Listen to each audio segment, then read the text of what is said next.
On this episode, we're going to be covering everything from lunging and barking on leash, separation anxiety, and much, much more on episode 19 of Dog Behavior Question Tuesday.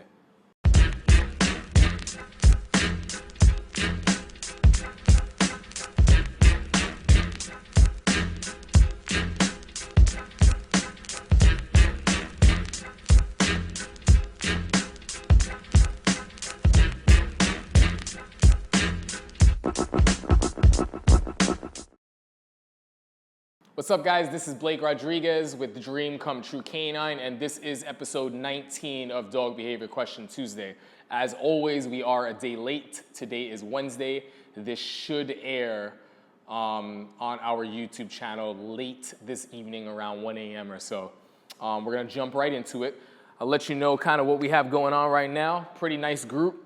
Some of the dogs that are currently in our board and train program. If you follow our Facebook page, our Instagram page, our Periscope, which is live. That's actually really cool. I know a lot of you go back and forth. For those of you that don't know, we do a lot of awesome stuff on Periscope. You'll see on Instagram a couple weeks ago, this was the same girl that was going after my dog Soko and me when she first arrived. Penny, she came in just freshly weaned off of Prozac that the vets prescribed for her. This one as well, fully off of the Prozac and that stuff, fluoxetine or whatever the hell that is. We don't use that stuff here. Doing really good. Getting a little bit more immersed into the program. Getting a little bit trustworthy and stuff from an obedience standpoint. Still working on helping with the anxiety. We also have Sophie, who's here. Came for very, very nervous, fearful, insecure dog and human aggression. You can see she's around there. We got my man Big Earn, who was lunging at people, lunging at clothing, purses, all that stuff, and dogs, and he's hanging out. That's my boy Big Earn. He comes to continue training when the owners are busy or going away for travel. We got Julieta and Vicente. They had done a board and train before. Back in the day, they're hanging out. They come to continue training and get their exercise because once owners get a dose of what we offer here, it's just continued and it's great. Who else do we have here? We have Dizzy. That is Jen's dog, Jen B, Bianchi, who's one of our trainers here. You can see he's passed out. We also got Maya Papaya in the background. What was it, like episode 9 or something, when she was like showing her teeth and everything at Atticus, anxious wreck outside. You can see she's hanging out with my dog Soko. And that's pretty much what we have going on here. You guys into Periscope, we're gonna be doing a live Periscope session showing a treadmill introduction for Muffin later on today. And let's get into the show. Geektard, somehow I missed your question from before, I apologize. Your question wasn't brought up last time, so you'll ask it again.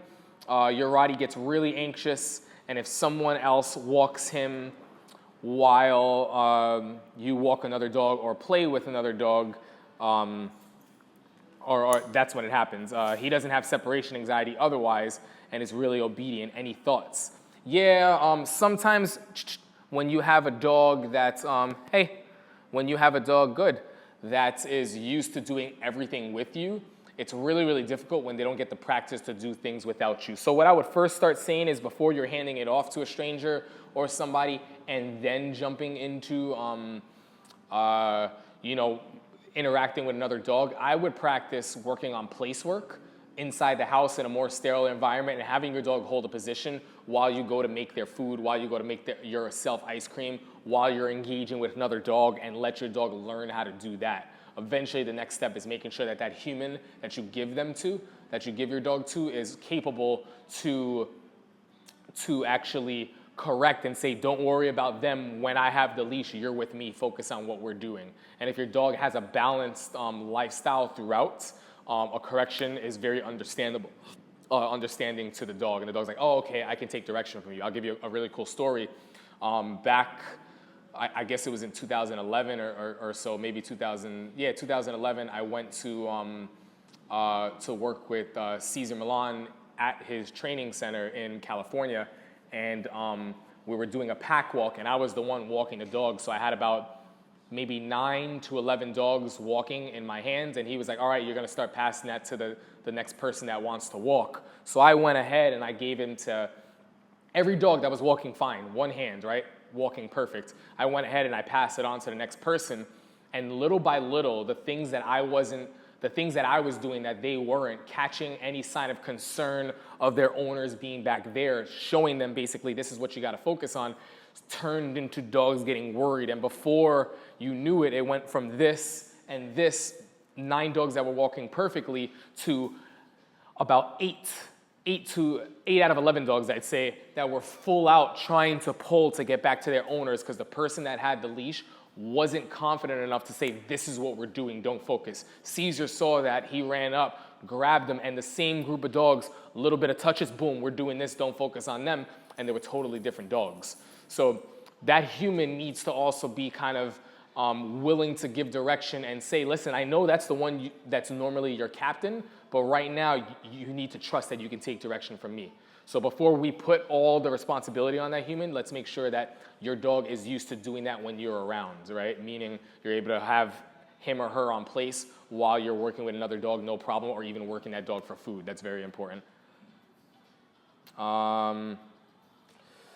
Basil, hi Blake, thanks for answering my question on episode 14. No problem. Those small tips really made all the difference. I'm super, super happy to hear that. When working an insecure dog for their food and having them only eat from your hands or certain people's hands, do you ever run into the problem of them starting to become picky and dependent on your hand feeding them when it's eventually time for them to eat from a bowl again? Okay, it's a good question. Also, I'm not sure if this is a separate question, but how would you bring out some food drive in a dog that generally has a low appetite? Okay, so for the first question, yeah, that's a little bit common. We have some dogs that actually, Phoebe was one, she got so used to this little dog working for her food that when we put it in her bowl the first time, a couple times, she didn't want to eat. So in that situation, you treat it no differently than you would when a dog doesn't eat from your hand. And you know that we eat from a food bowl. You don't give it to them in the food bowl. This is the only way you eat.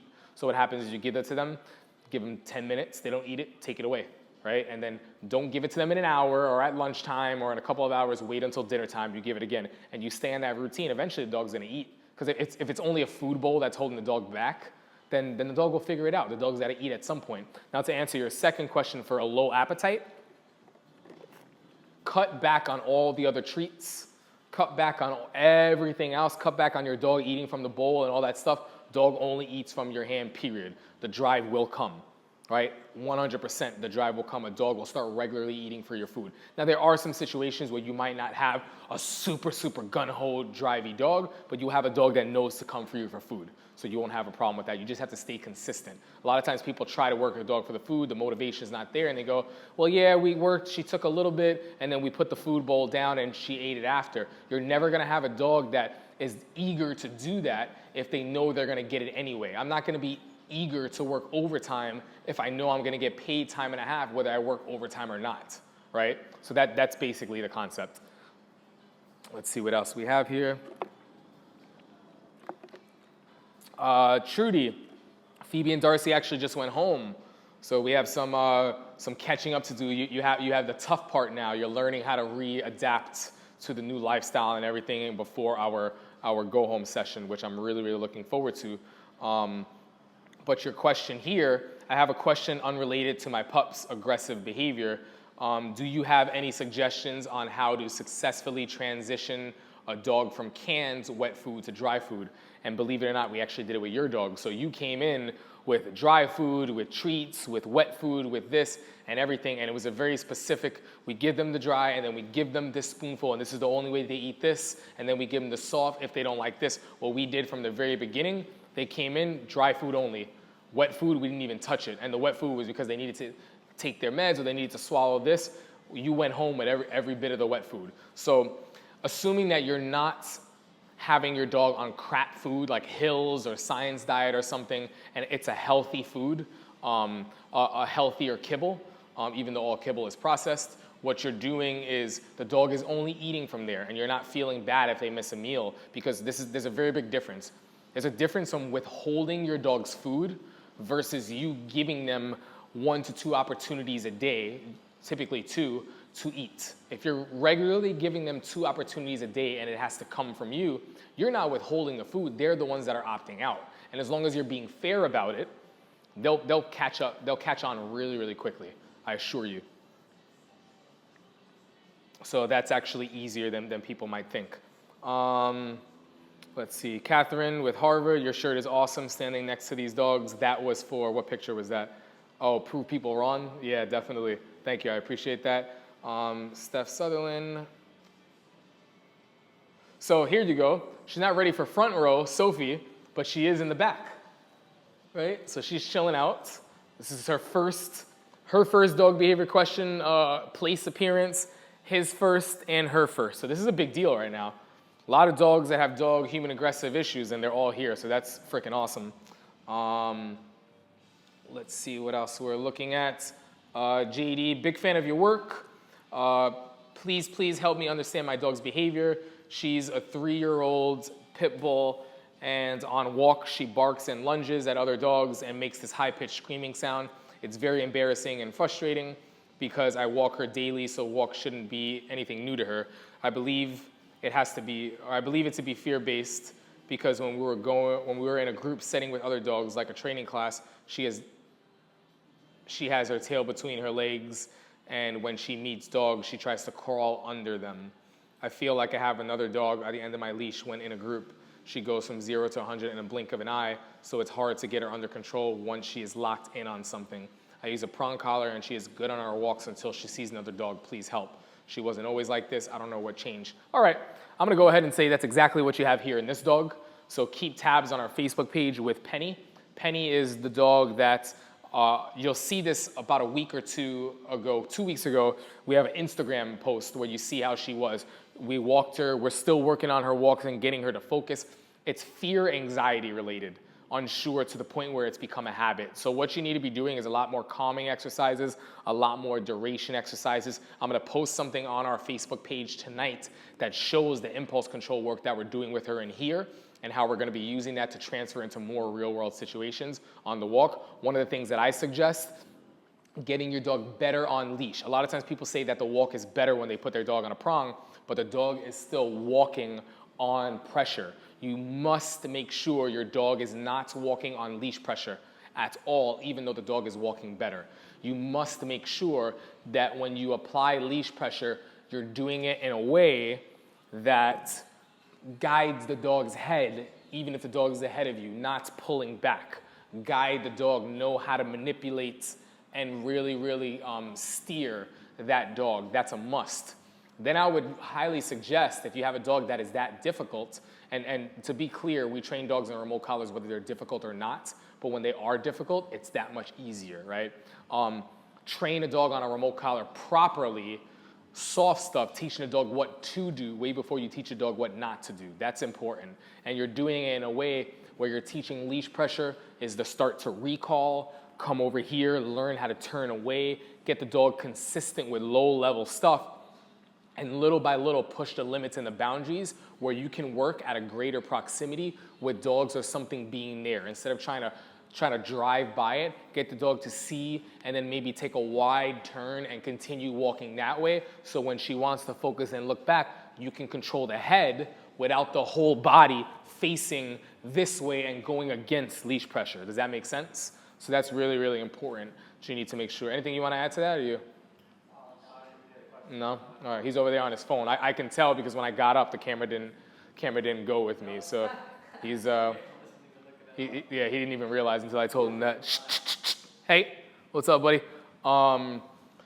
So that's pretty much, hey. So even here, I kind of basically have to help them because somebody that knows me walks up, but that's part of the distraction. That's part of real world stuff. Nope. See, right there, she was about to growl and bark, and that was a verbal nope. I should definitely help and pair this with remote collar stuff where it's like me tapping her shoulder. I'm not high level ing her, but at the same time, it's letting her know, nope, you don't have to worry about that, right? So you can see that there, that's nervous, even though she's bad, tough, and mean.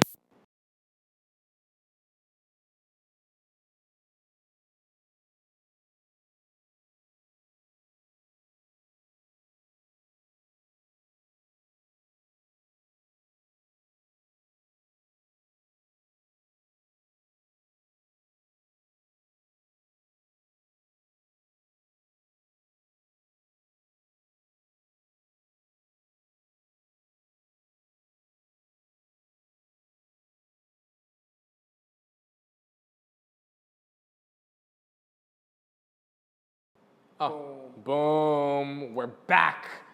We are back. So yeah, so just helping her out. That's the real world stuff that we look for, you know what I mean? Like we look to embrace this. So basically, I forgot what we were talking about. See how easily I get distracted? Samson, down. What's that? Yeah, penny and distraction, down. But basically setting up so that this is important. Go with me for a second. If I see it. If I am applying leash pressure this way, a dog should turn this way and pressure should shut off. Hi. If you don't have a dog that is turning this way and when they see a distraction over here, you're doing this and they're putting their butt toward you, basically flipping you off, saying, yeah, I know what you're saying, but right now I need to be doing this. That's what you need to work on. So there's a couple things. You need to be firmer on the leash, or your dog doesn't know the leash well enough, or you're waiting too long before you're giving direction to help advocate for your dog and show them you don't have to do this. You actually don't have to worry about that. You can focus on me. So a lot of times, all this aggression stuff that you see is fear-based. It's not real aggression. It doesn't mean that a dog won't bite somebody. It doesn't mean that a dog won't bite a dog. But at the end of the day, it's not what people think it is. It derives from insecurity, fear, and a lack of clarity and understanding that a dog can actually choose to do something else. That's where we come in, right? Sometimes you gotta be firm. Sometimes you have to slow it down and be in a more sterile environment and take it easy. Everything's a little bit different and it's all based on reading it and getting a better feel for the dog, right? Hey, what's up guys? Really, really quickly, we're in the middle of editing this and I realized that I overlooked Iron Shamrock's question. So, hey Blake, how long do you work a dog with a prong collar? Samson, before transitioning to an e-collar, what behaviors, attributes are you looking for with the prong to know when is a good time to transition? Down. That's a great question. There's a couple ways to do it. So there's nothing wrong with starting a dog from the start if you really know what you're doing and you're pairing it right. For most people, that's really, really difficult and you can actually potentially stress a dog out. So anywhere from, I'd say 3 days to 2 weeks, depending on, there's a couple things you're looking at. You're looking at the dog, you're looking at your handling skills, and you're looking at what you're asking for, what you're getting, and what you're not getting. Ideally, you're already getting the behaviors that you're gonna be asking for on a remote. So you're just teaching a language. It's like, hey, you know these words, you know these commands. Now when you feel this, that means what you're already doing. So that kind of just answers your question. We have yet to do remote collar stuff. Maybe we just started. No, we didn't actually with Muffin, and Muffin's been here for over a week.